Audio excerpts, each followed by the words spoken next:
চারটি দেশকে থামাতে নতুন কৌশলে যাচ্ছে যুক্তরাষ্ট্র। শেষ বেলায় কি চাইছেন president Joe Biden? Russia, Iran, Korea, চীন বিষয়ে নতুন কৌশলে যেতে চায় যুক্তরাষ্ট্র।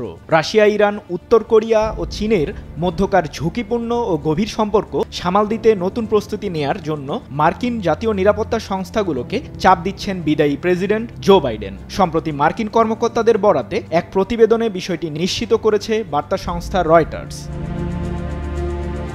ইউক্রেন রাশিয়া যুদ্ধে ইরানের সহায়তার বিনিময়ে তেহরানকে সমরাস্ত্রসহ মহাকাশ প্রযুক্তির সহায়তা দিচ্ছে মস্কো। অন্যদিকে রাশিয়ার প্রেসিডেন্ট ভ্লাদিমির পুতিন উত্তর কোরিয়াকে জ্বালানি, অর্থ ও প্রযুক্তিতে সাহায্য করছে। এছাড়াও দেশটিকে পরমাণু শক্তিধর রাষ্ট্র হিসেবেও স্বীকৃতি দিচ্ছে ক্রেমলিন। এমন শঙ্কা থেকেই যুক্তরাষ্ট্রের প্রেসিডেন্ট দেশটির নিরাপত্তা সংস্থাগুলোকে নতুন কৌশল অবলম্বন করতে বললেন।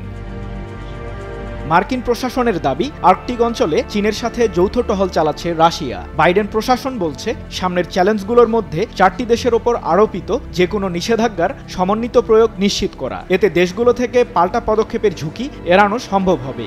এছাড়াও এসব দেশকে কেন্দ্র করে যেই সংকট দেখা দিয়েছে সেগুলো আরও ভালোভাবে সামাল দেওয়ার সক্ষমতা অর্জন করবে যুক্তরাষ্ট্র।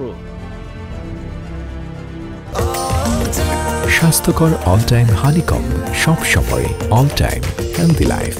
আগামী 20 জানুয়ারি নবনির্বাচিত প্রেসিডেন্ট ডোনাল্ড ট্রাম্প দেশটির 47তম প্রেসিডেন্ট হিসেবে শপথ নেবেন। তার শপথের আগে বাইডেনের এমন কৌশলকে নেতিবাচকভাবেই নিচ্ছেন মার্কিন কিছু কর্মকর্তা। তাদের দাবি, নতুন কৌশল ও নীতিগুলো ট্রাম্প প্রশাসন পুরোপুরি প্রত্যাখ্যান করতে পারেন, আবার বাস্তবায়নও করতে পারেন।